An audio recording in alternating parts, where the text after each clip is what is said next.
Sou grato a Deus por ver a obra de Deus avançando. É uma magnífica verdade.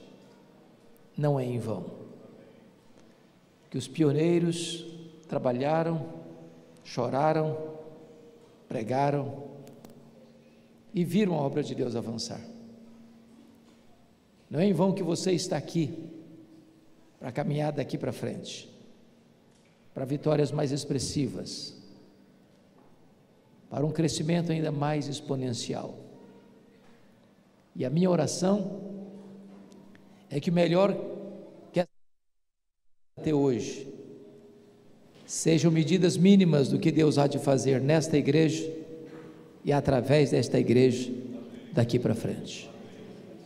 Quero compartilhar com vocês a palavra no texto que está em Marcos capítulo 14, versos de 1 a 9. Abra sua Bíblia comigo nesse texto e, lido o texto, mantenha a sua Bíblia aberta nesta passagem, por favor.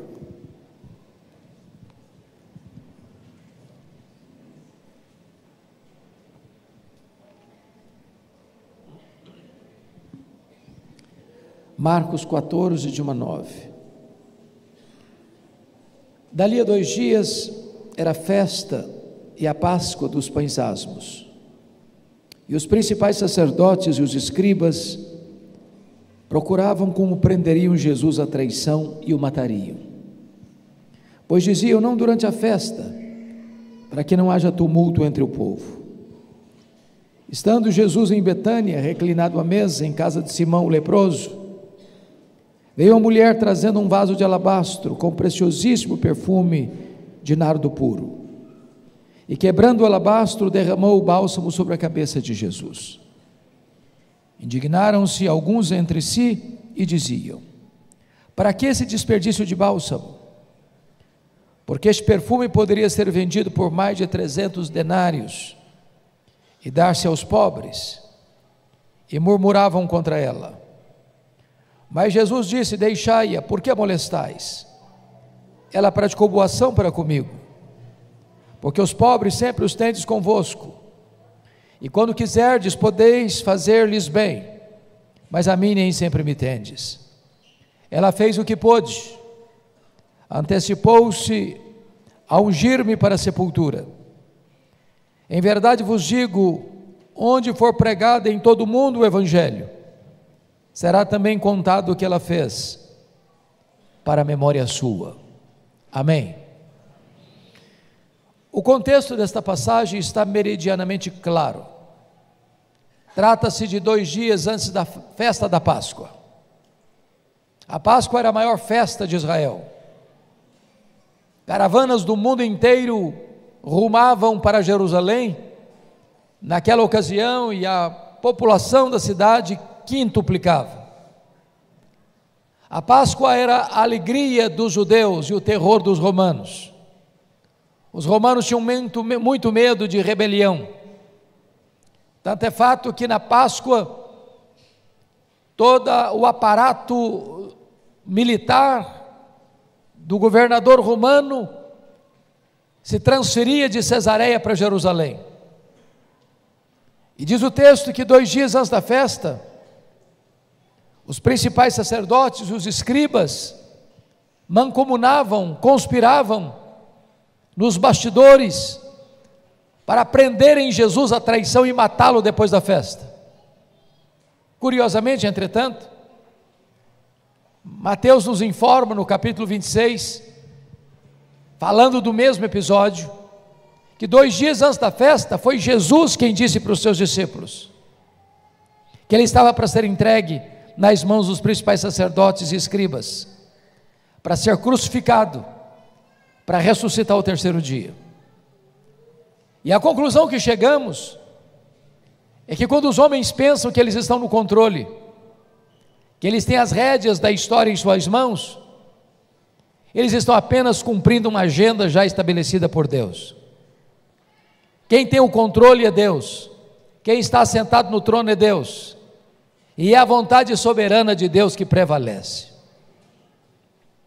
Mas é curioso ainda, que enquanto em Jerusalém tramava-se a morte de Jesus, a traição, muito perto dali, cerca de 8 quilômetros, na pequena aldeia da Betânia.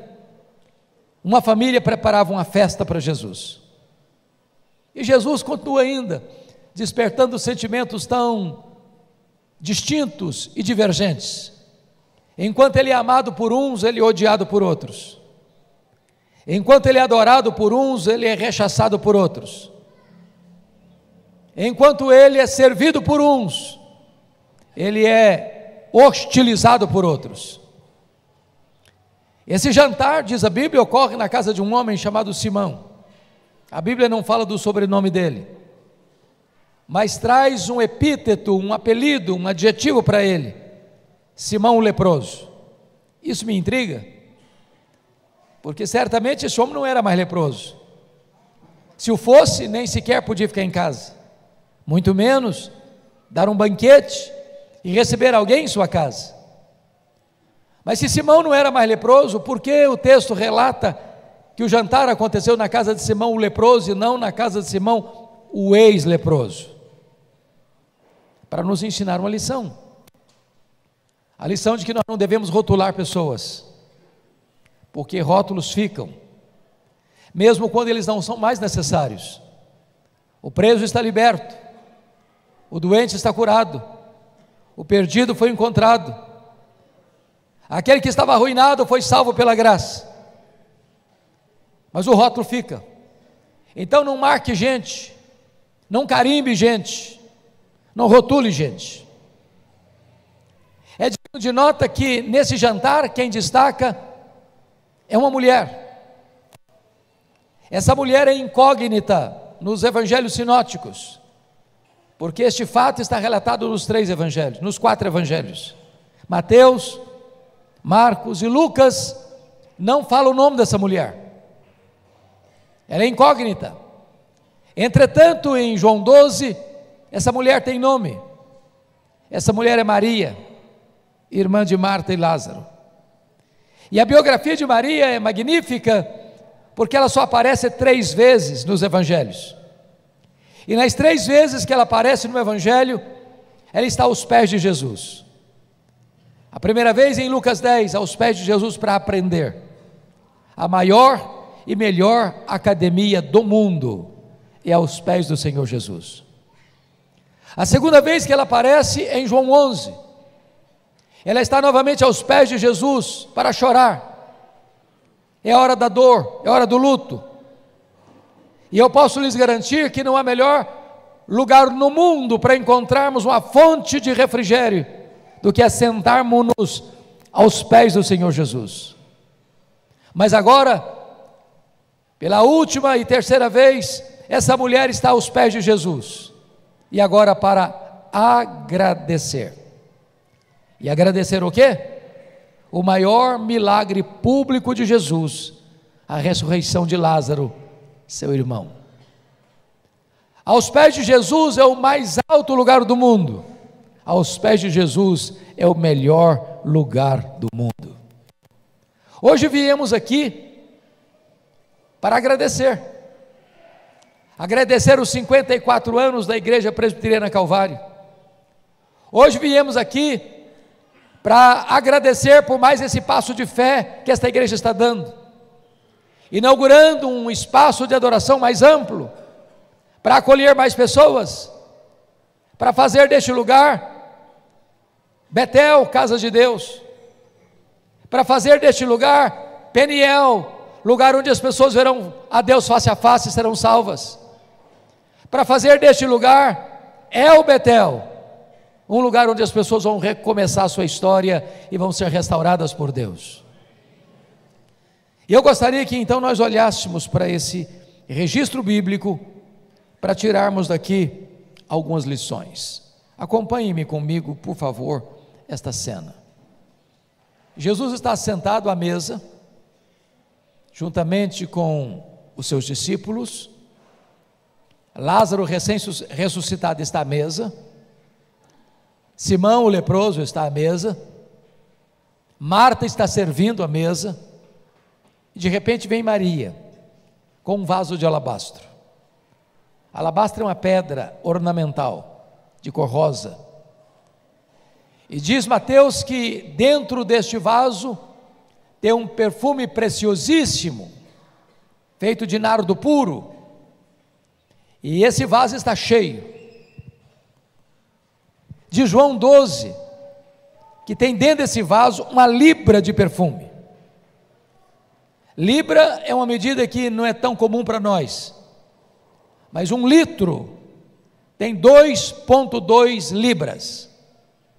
Estou falando que dentro desse vaso ornamental, que está cheio, tem em torno de 400, 350, 400 ml. E diz o texto que Maria vem por trás de Jesus, quebra o vaso e derrama todo o perfume sobre a cabeça de Jesus. E o perfume escorre pelo corpo de Jesus, chega aos pés de Jesus. E Maria desata os seus cabelos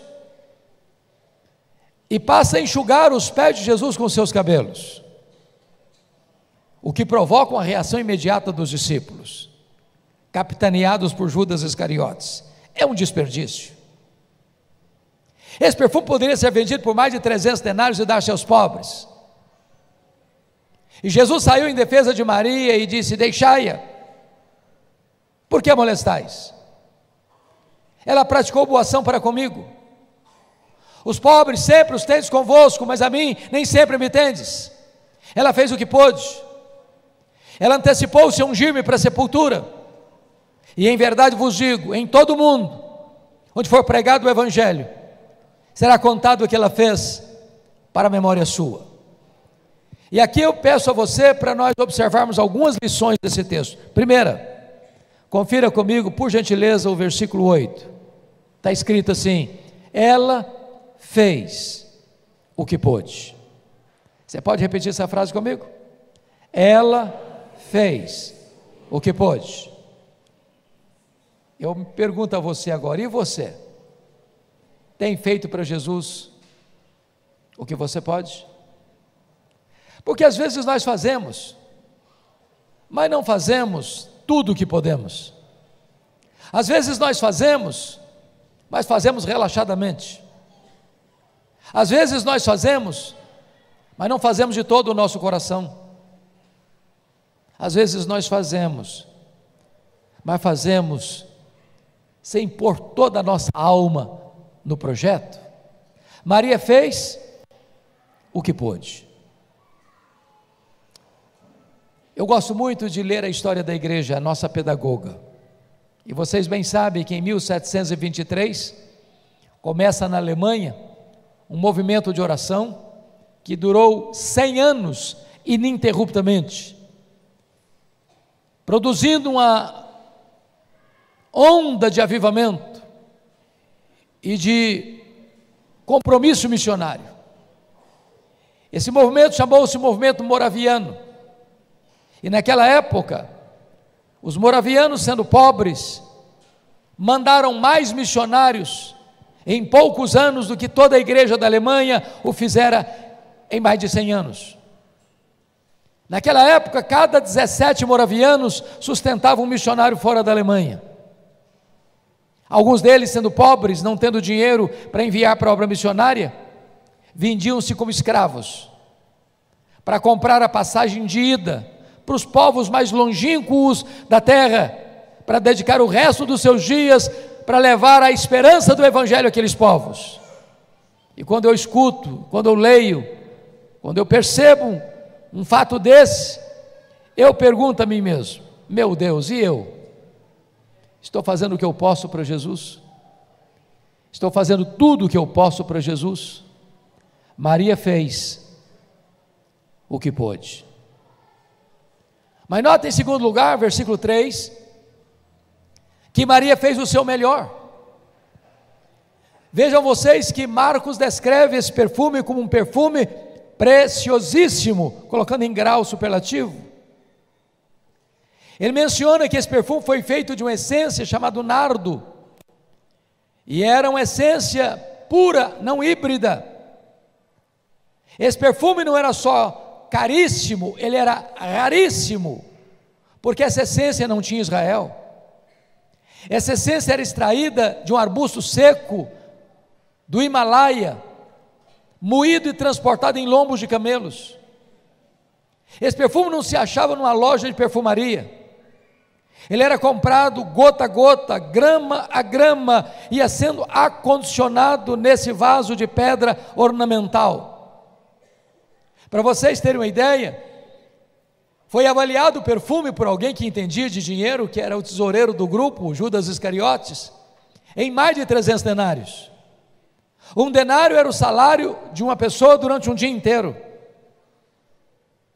Se foi avaliado em mais de 300 denários, eu estou afirmando que cada grama do perfume valia um dia de serviço.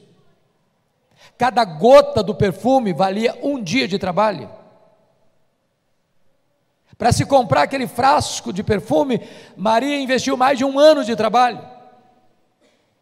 E eu faço uma perguntinha a vocês: quando você usa um perfume caro, e eu sei que vocês usam, como é que vocês usam?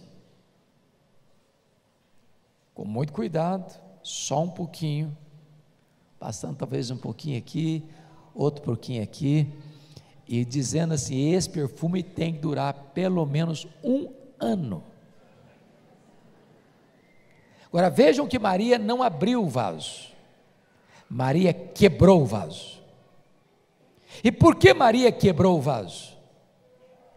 Porque ela não queria que nada ficasse, ela queria colocar tudo que ela tinha a serviço de Jesus. Ela não apenas fez o que pôde, ela fez tudo, ela fez o seu melhor. A pergunta que eu lhe faço é essa: você tem feito o seu melhor para Jesus? Você tem consagrado tudo? Você tem consagrado o seu melhor para Jesus? Eu estava, pastor Arthur, há alguns anos, pregando na cidade de Porto, lá em Portugal, e fomos visitar Coimbra. Enquanto viajávamos, eu vi caravanas a pé, caminhando pelo asfalto, e eu perguntei: mas o que essas pessoas estão fazendo? Me responderam: elas estão indo a Fátima, pagar promessas. E eu perguntei: mas a que distância elas estão andando a pé? Me responderam: a mais de 300 quilômetros. E na hora veio na minha cabeça a seguinte cena: às vezes, pessoas que moram na rua da igreja, no bairro da igreja, perto da igreja, se está chovendo não vai porque tem medo da chuva, se esfria um pouco mais não vai porque tem medo de resfriado, se tem um feriado tem que fugir da rotina, se tem Corinthians e Palmeiras precisa ir a São Paulo. E qualquer motivo é motivo para a gente dar uma boa desculpa. E de repente, aqueles que não conhecem a Deus como nós conhecemos, são mais zelosos em servir aos seus deuses, aos seus ídolos, do que nós o somos em servir ao Deus que nos deu vida eterna. Maria fez o seu melhor. E você? Terceiro, Maria fez sacrificialmente. É o que está escrito no versículo 3. Irmãos, não dá para entender esse texto na cultura brasileira, não dá. Eu não conheço ninguém que tem coragem de investir 1 ano de trabalho num frasco de perfume. Eu não conheço ninguém. Para você entender esse texto, só pode entendê-lo dentro do contexto da cultura judaica. Naquela época, quando uma menina fazia a transição de menina para moça, e é tão rápido, ela começava a comprar esse perfume, gota a gota, grama a grama, para condicioná-lo num frasco de pedra, de alabastro, para o dia mais sonhado, desejado, esperado da sua vida, o dia do seu casamento. Pois Maria pega aquilo que tem mais valor para ela, tem mais significado para ela, para colocar tudo a serviço de Jesus, fazendo uma oferta sacrificial. Já escutei aqui no culto algumas vezes a palavra generosidade, pois Maria faz uma oferta generosa. Eu li há pouco tempo um livro, que a introdução do livro valeu para mim o livro, porque ele ilustra o que é generosidade. E se você quer aprender sobre generosidade, a ilustração é muito prática e muito fácil de entender. Ele diz assim: você quer ser uma pessoa generosa? Então faça uma coisa, passe numa loja, compre um jarro de vidro transparente. Se você é uma pessoa chique, pode ser cristal, não tem problema, mas tem que ser transparente. E você vai botar esse vaso na sua sala, e você não vai botar flor, você vai botar terra, só terra, para você passar por lá todo dia e olhar para ele, para chegar a duas conclusões. Primeiro, de onde você veio? Você veio do pó. Segundo, para onde você vai? Você vai voltar para o pó. Do pó que você veio, quanto você trouxe? Nada. Para o pó que você vai, quanto você vai levar? Nada. Então você não é dono de nada. Você é mordomo do dono. O dono é generoso, e o que se requer do mordomo é que ele seja encontrado fiel na administração do que é do dono. A única maneira de você ser um mordomo fiel do que é do dono é sendo generoso com o que é do dono, porque o dono é generoso. O maior problema que você e eu temos para sermos generosos é a síndrome de dono. Se é meu, é para mim, para o meu deleite. Como está escrito lá em Eclesiastes capítulo 2, que Salomão fez casas, jardins, açudes, muito e muito, tudo no plural, tudo superlativo, para mim, para mim, para mim, para mim. Não, isso não é generosidade, isso é avareza.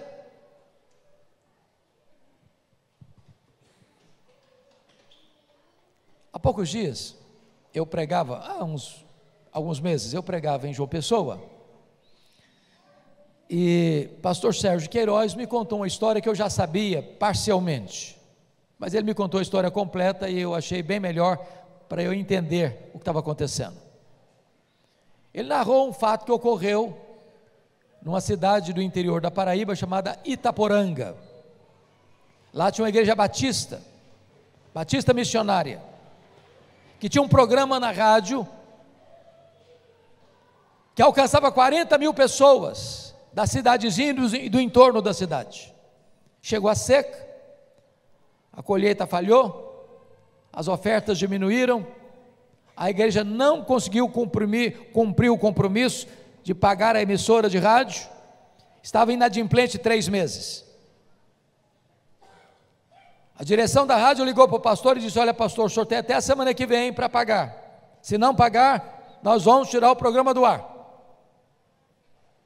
E o pastor da igreja batista missionária de Itaporanga chegou no domingo à noite e fez um desafio para a igreja: meus irmãos, é o único programa evangélico da região, esse programa não pode sair do ar, e eu quero conclamar os membros da igreja para trazerem uma oferta sacrificial, para que o programa não saia do ar.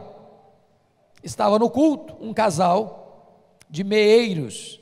Meeiro é uma pessoa que trabalha no sítio, na fazenda de alguém, e ao colher os produtos da terra, 50% vai para o dono da terra, e ele só fica com 50%. Esse casal, o senhor Tota e a dona Lourdes, moravam a 6 quilômetros da cidade, e iam a pé. Estão voltando, e a Lourdes disse: ô Tota, você escutou o pastor fazer o desafio, nós temos que fazer uma oferta sacrificial. O Tota disse: mas Lourdes, lá em casa não tem dinheiro, não tem um centavo, nós vamos fazer o quê? Não, mas nós vamos ter que ajudar. E a conversa foi se desenrolando. Quando estavam chegando em casa, a Lourdes disse assim: ô Tota, dinheiro nós não temos mesmo não, mas tem um terreiro aqui, tem galinha, muitas galinhas, e tem um galo, que é o maior, que é o mais bonito, e que é o mais caro, vamos dar o galo. O Tota disse, tá bom, você quer, tudo bem, problema não. Segunda de manhã, Dona Lourdes pegou o galo, botou debaixo do braço, 6 quilômetros para a cidade, bateu a porta da casa do pastor, ele veio atender, e ela disse, pastor, eu vim trazer a nossa oferta sacrificial, o melhor que temos lá em casa é esse galo, essa é a nossa oferta sacrificial. O pastor recebeu o galo, deu um sorriso amarelo, fechou a porta e disse, meu Deus, o que é que eu vou fazer com esse galo?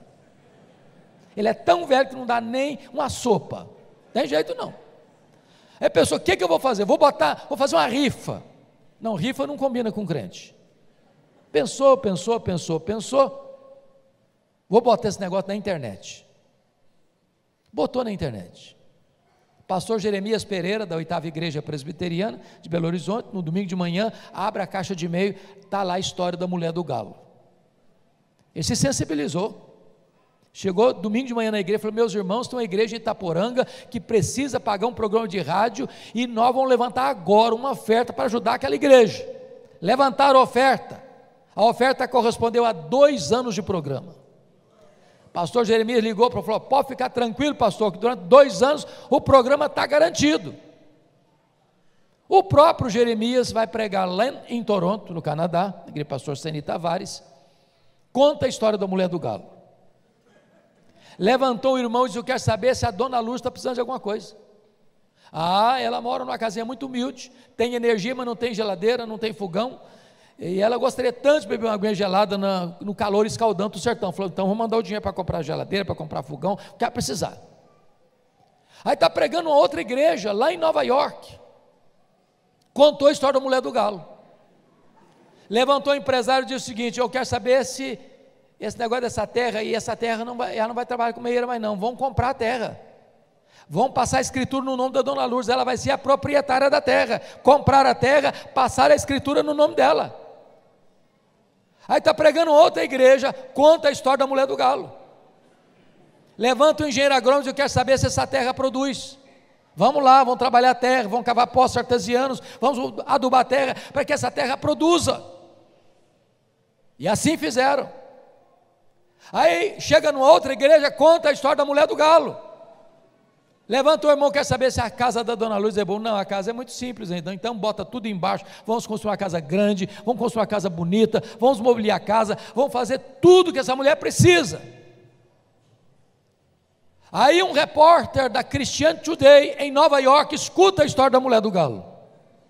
Pega um avião, sai de Nova York, desce em João Pessoa, pega um carro, vai a Itaporanga e escreve um artigo para Christian Today, e essa história da mulher do galo circula o mundo inteiro, porque uma mulher resolveu fazer o seu melhor e fazer uma oferta sacrificial. Maria fez uma oferta sacrificial. E você? O que é que você tem feito para Jesus que possa hoje receber o selo de sacrificial? Mas ainda, Maria nos ensina uma 4ª lição. Ela fez, apesar das críticas. Veja você no versículo 4, que está escrito o seguinte: indignaram-se alguns entre si e diziam, para que esse desperdício de bálsamo?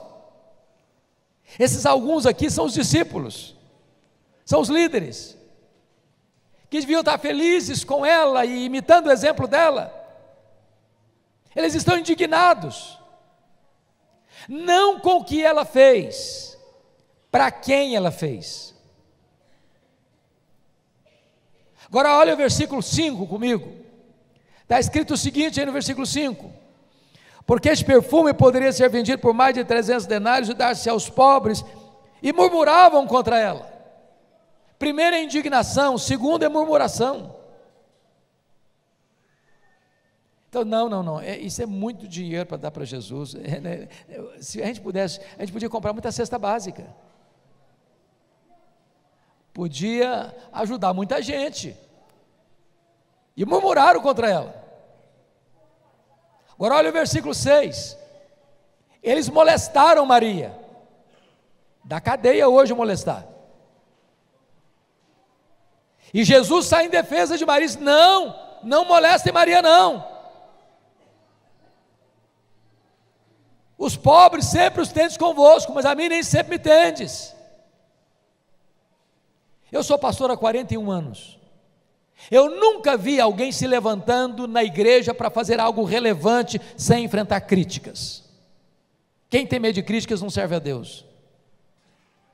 Quem tem medo de críticas está mais interessado em aprovação pessoal do que em agradar aos céus. Quem tem medo de críticas está mais interessado nos aplausos humanos do que na aprovação de Deus. Você está fazendo a obra de Deus? Se as pessoas estão com raiva disso, se as pessoas estão murmurando, se as pessoas estão molestando, continue fazendo a obra de Deus. Você não faz para agradar a homens, você faz para a glória de Deus. Eu sei que aqui nesta igreja, com certeza, não tem nenhum crente melindroso, crente cristal, crente hipersensível, porque por aí às vezes acha crente cristal, sabe, qualquer coisinha se melindra, qualquer coisinha, eu estava fazendo, me criticaram, agora não faço mais nada, agora eu não faço mais nada. Faça apesar das críticas. Mas veja ainda, em quinto lugar, que Maria fez só para agradar a Jesus. Isso me encanta muito, pastor Arthur, porque só João retrata isso, que Maria enxuga os pés de Jesus com seus cabelos. O que significa isso para a cultura brasileira? Nada, nada, só um gesto de humildade. Mas para a cultura israelita isso era um escândalo. Uma mulher não soltava os cabelos em público. Quando a mulher soltava os cabelos, era como se isso colocasse em dúvida a sua reputação. E por que Maria fez isso? Eu entendo que Maria fez isso, irmãos, porque quando você tem um coração transbordante de amor, de gratidão a Jesus, você não consegue ficar dentro de determinadas cercas, determinados limites engessados, você acaba extrapolando.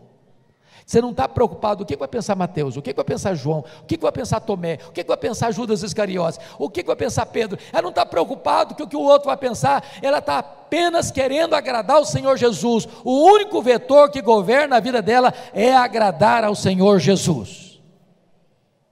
Às vezes nós corremos o risco, irmãos, de na igreja tentar agradar muita gente. A gente tem até medo de se expressar na hora do culto.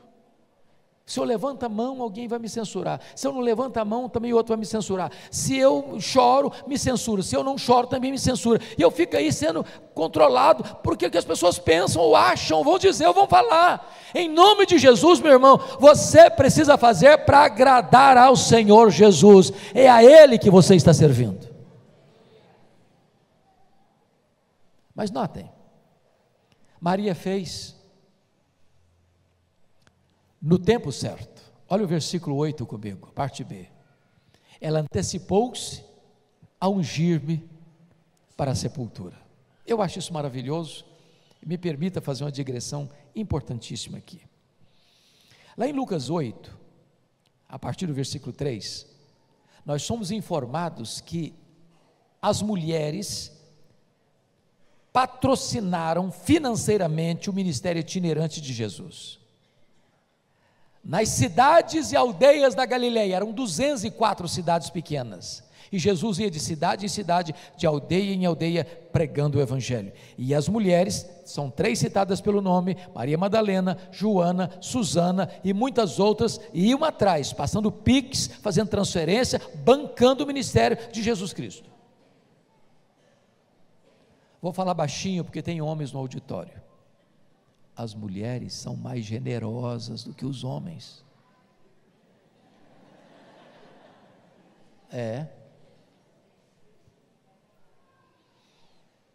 E aí Jesus, nessas conversas, nessas andanças, eu fico imaginando a logística. Pense comigo na logística. Jesus mais 12 apóstolos, 13 homens. Maria Madalena, Joana e Susana, mais 3 pessoas, 16 pessoas, mas muitas outras mulheres, eu não sei quantas são, muitas outras, vamos botar esse grupo todo aí, 40 pessoas, não tinha self-service, não tinha hotel, não tinha logística, e essas mulheres de cidade em cidade, acompanhando e bancando, e bancando, e bancando financeiramente. Aí Jesus um dia vai dizer para eles o seguinte, que ele tinha que subir para Jerusalém, para ser preso, para ser crucificado, para ressuscitar o terceiro dia. Essas mulheres vão com ele, sabendo a agenda. Quando Jesus foi crucificado, só tinha João presente, os outros fugiram, essas mulheres estavam lá. Quando Jesus foi sepultado, não consta que João estivesse presente, que qualquer dos apóstolos estivessem presente, mas Lucas 23, 54, 55 diz que essas mulheres estavam lá, não só estavam lá, vendo onde e como Jesus foi sepultado. Repete comigo, onde e como Jesus foi sepultado. Então me permita uma pergunta para vocês entenderem o raciocínio. Que horas Jesus morreu na sexta-feira? Que horas? 3 da tarde. Que horas ele foi sepultado? A Bíblia não diz, mas necessariamente foi antes do pôr do sol, antes de começar o sábado, 6 horas. Então nós temos 3 horas entre a morte e o sepultamento. Agora, morreu, ninguém pode tirar o corpo da cruz, sem autorização, tem que ir lá no governador. Mas não adianta qualquer um no governador, que o governador nem vai receber, então tem que ter alguém com trânsito. Então, vai lá o José de Arimateia, é um senador, é um membro do Sinédrio. Aí o José de Arimateia chega lá e diz, governador, eu vim aqui pedir permissão para tirar o corpo do Jesus da cruz, para sepultá-lo, eu tenho um sepulcro novo, vou emprestar, e etc e tal. Aí o governador disse, não deu prazo para morrer não, e demora, tem gente que passa dias, que morre assim rápido, não, morreu sim senhor, não morreu sim senhor, não, mas eu só acredito se o centurião que coordenou a cerimônia vier aqui me contar. Não tinha zap na época, teve que ir lá chamar o cara, trazer o cara de volta aqui no governador. Ô governador, morreu mesmo, morreu sim senhor. Agora tem que fazer um documento, agora tem que ir na praça comprar lençóis, tem que ir na praça comprar perfumes, tem que tirar o corpo, tem que limpar o corpo, tem que passar os perfumes do corpo, tem que enrolar lençóis do corpo, tem que tirar daqui, tem que sair dos portões do local onde está sepultado, onde ele morreu, e foi trabalhado ali para levar para a sepultura. Então, uma pedra pesadíssima, nunca foi usada, está fechado, tem que abrir a pedra, tem que colocar o corpo, tem que fechar a pedra, e as mulheres estão olhando e vendo onde e como. Bom, você já parou para perguntar por que as mulheres, acabou o sábado, 6 da tarde, elas correram no mercado para comprar perfumes? Já parou para pensar por quê? No meu entendimento, mulher não gosta de nada mal feito. Elas olharam, esse serviço está mal feito. Vamos esperar passar o sábado. Quando passar o sábado, nós vamos voltar aqui e fazer esse serviço direito. E elas estão voltando. Pensa, quem vai rolar pedra? Chega lá, a pedra está rolada. Elas olham, o túmulo está aberto. Elas entram, o túmulo está vazio. Elas saem, um anjo pergunta para elas assim, o que vocês vieram fazer aqui? Procurar entre os mortos aquele que está vivo. Ele não está mais aqui não, ele ressuscitou. Sabe o que o anjo está falando para essas mulheres?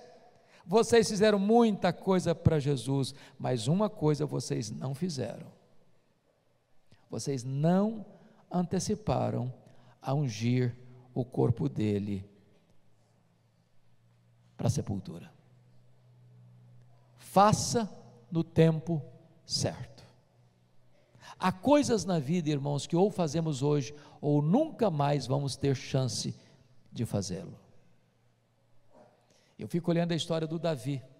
Sabe quantos anos o Davi ficou encrencado com o filho dele, Absalão? 11 anos. 11 anos.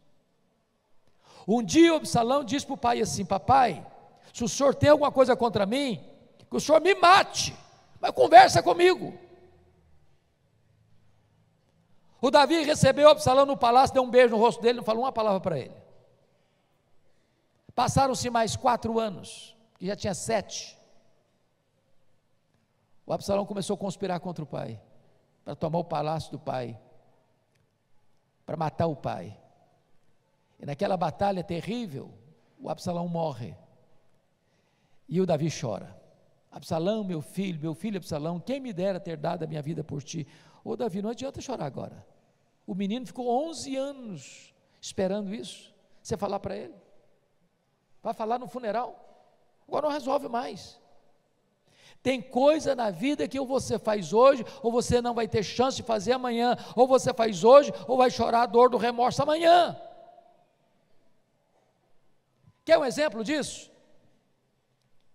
Para mim, uma das coisas que mais me chocam na cultura brasileira é que defunto recebe mais elogio do que gente viva. Eu nunca entendi isso. O defunto não fica feliz e nem se levanta do caixão para lhe dar um abraço, e se levantar, você corre. Então não espera a pessoa morrer para elogiar, não. Quer ver outra coisa que me choca? Defunto recebe mais flores do que vivos. Dá para entender isso? Eu fui num funeral, lá em Vitória, certa feita, e contei 86 coroas de flores. Contrataram um grande caminhão para levar as flores, um caminhãozinho pequenininho para levar o defunto.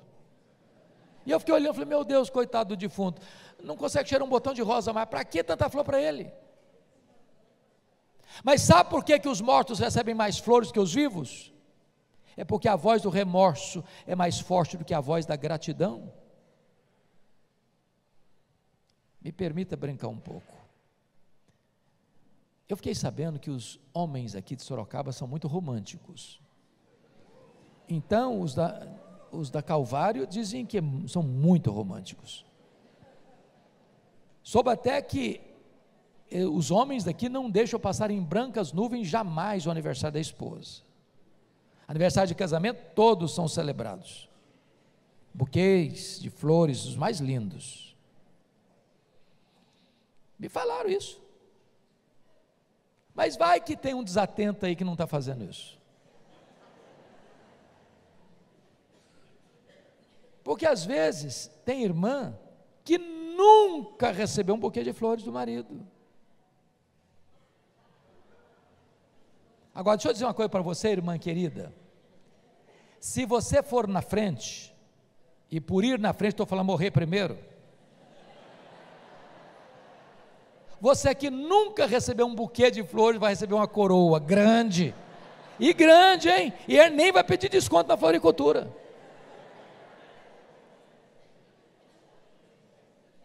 Faça no tempo certo. Mas deixa eu terminar. Maria fez o que pôde, Maria fez o seu melhor, Maria fez sacrificialmente, Maria fez apesar das críticas, Maria fez só para agradar a Jesus, Maria fez no tempo certo, mas Maria fez com reflexos para a eternidade. Olha o versículo 9 comigo. Em verdade vos digo,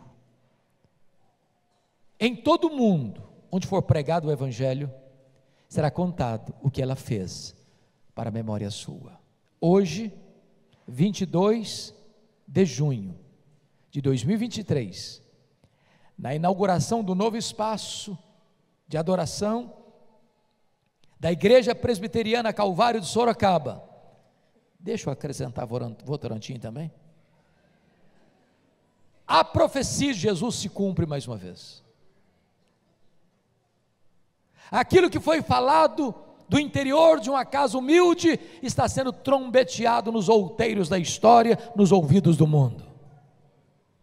A grande pergunta nesta noite, irmãos, é o que é que você e eu estamos fazendo hoje que vai impactar as futuras gerações?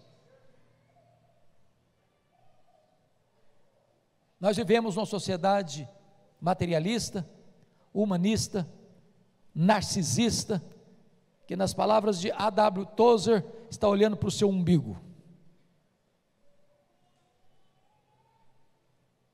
Nós precisamos investir, irmãos, nas futuras gerações. O que que você hoje está fazendo que vai inspirar as pessoas lá na frente? Me permite fazer essa pergunta. Que frase vai resumir sua vida, que vai estar escrita numa tabuleta branca de mármore na sua sepultura? E eu fico me perguntando, eu não sei se vocês perguntam sobre isso, às vezes enquanto eu fico pensando nisso, meu Deus, se Jesus não voltar antes, se eu morrer, daqui a 50 anos que eu morrer, alguém passar lá no cemitério, tirar a poeira lá da lápide, será que essa pessoa ainda vai ser impactada? Será que a minha vida vai influenciar alguém? E eu queria encerrar contando para vocês duas ilustrações, uma negativa e outra positiva. Vou tratar da negativa primeiro, porque é da Bíblia. Todos vocês conhecem a história desse homem, chamado rei Ezequias. Um dos homens mais piedosos da história. Um dos reis mais extraordinários do reino de Judá. A Bíblia diz que nunca ninguém houve igual a ele, nem depois dele, ninguém foi semelhante a ele. Esse rei era o rei de Judá em Jerusalém, quando as 10 tribos do norte caíram nas mãos do império da Síria. Esse mesmo império assírio que tomara Samaria, agora cerca Jerusalém, e dá um recado abusado para Ezequias: renda-se, porque Deus nenhum pode livrar você da minha mão. Ezequias está enfrentando um cerco militar, e mais, Ezequias está com a doença incurável. Deus manda um profeta na casa dele, o profeta Isaías, com a seguinte ordem: põe em ordem a tua casa, porque morrerás e não viverás. E este homem que era tão rico, e este homem que era tão poderoso, enfrenta dois problemas que não tem solução: um ataque militar e uma doença incurável. Ele se volta para a parede e ora e chora, e Deus responde a oração dele, imediatamente, e manda o profeta Isaías de volta à casa dele, e diz: vai lá e fala para Ezequias, príncipe do meu povo, que eu ouvi a sua oração, eu vi as suas lágrimas, eu o curarei da sua enfermidade, e eu libertarei Jerusalém do ataque estrangeiro, e no terceiro dia, ele subirá à casa de Deus. Quando o profeta dá o recado para ele, ele diz: mas qual é o sinal que Deus vai me dar? Porque ele está me respondendo: o que você quer? Que a sombra do relógio da Cais retroceda 10 graus ou avance 10 graus? Ele diz: já que é para fazer o milagre, eu quero o maior, que retroceda 10 graus. E Deus mexe na estrutura do universo para atender a oração do rei. Um grande milagre. Esse milagre, pastor Arthur, é tão decantado nas escrituras, que diz a Bíblia que a fama disso aí percorreu o mundo da época, e um novo império que estava surgindo, o Império Babilônico, sabendo disso, do milagre de Deus, mandou uma comitiva diplomática visitar Ezequias, levando presentes para ele, e quando a comitiva chegou, ele ficou muito envaidecido, abriu seus tesouros, abriu seus palácios, mostrou quão rico, quão poderoso, quão esplendoroso, quão majestoso ele era, e quão grandioso era o seu reino, e não deu uma palavra de gratidão a Deus, que ele foi mal aos olhos do Senhor. Aí Deus mandou o profeta Isaías de novo na casa dele. Escuta, rei, o que Deus manda falar com você.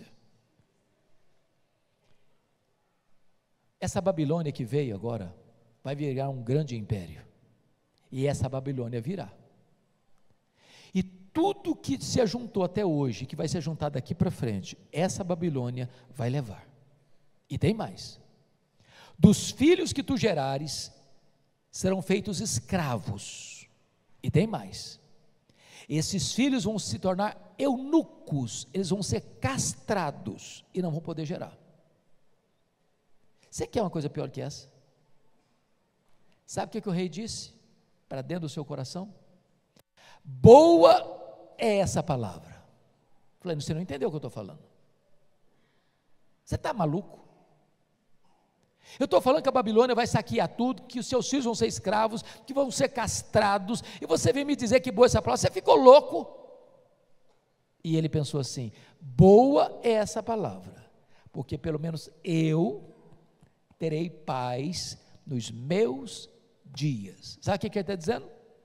Quando isso acontecer, eu já empacotei. Quando isso acontecer, eu não estou mais aqui para contar a história. Quando isso acontecer, eu já morri e eu só me importo comigo. Perdoe-me da expressão. Depois que eu morrer, que se danem as futuras gerações. Eu não estou nem aí. Lamentável. Meu amado irmão, nós precisamos cuidar das futuras gerações. Nós precisamos investir nas futuras gerações, e eu estou absolutamente certo que esta igreja tem feito o seu melhor para investir nas futuras gerações. Nós não podemos abrir mão das futuras gerações. Basta 3 gerações para uma igreja se perder. A geração que saiu do Egito morreu no deserto. A geração que nasceu no deserto entrou na terra prometida. A geração que nasceu na terra prometida não conhecia Deus mais. A nossa oração é que os filhos dessa igreja, é que os netos dessa igreja, é que os bisnetos dessa igreja, é que as futuras gerações sejam mais crentes do que a geração de hoje, e que vocês leguem para as futuras gerações uma igreja forte, cheia do Espírito Santo, que vai impactar a nação brasileira e o mundo. Mas o segundo exemplo é positivo. Eu vou tirá-lo da missiologia. Dave Livingstone, missionário inglês, que trabalhou a vida inteira na África como missionário, adoeceu na África, morreu na África. Quando ele morreu, os ingleses foram para lá, para buscar o corpo dele e sepultá-lo em Londres. Os africanos disseram o seguinte para os ingleses: vocês podem até levar o corpo dele, mas o coração dele vocês não vão levar. Ele amou a África, ele serviu a África, e o coração dele vai ser enterrado na África. Sabe o que fizeram? Abriram o peito dele, arrancaram o coração dele e sepultaram o coração dele na África. Quando você vai a Malawi, lá tem uma catedral de chão batido e tem uma placa de bronze na parede, para a glória de Deus e em memória de David Livingstone.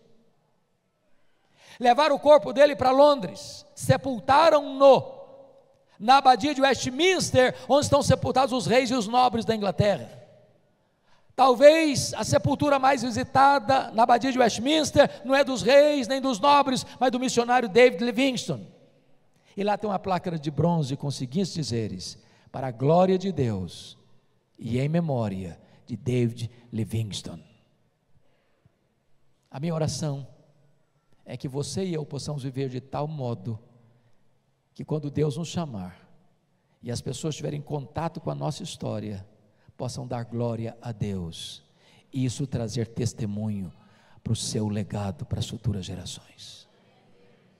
Que nós aprendamos com Maria, que viveu aos pés de Jesus, para aprender, para chorar, para agradecer, fazendo tudo o que pôde, fazendo o seu melhor, fazendo de forma sacrificial, fazendo apesar das críticas, fazendo só para agradar a Jesus, fazendo no tempo certo e fazendo com reflexos para a eternidade. Que Deus nos abençoe. Amém.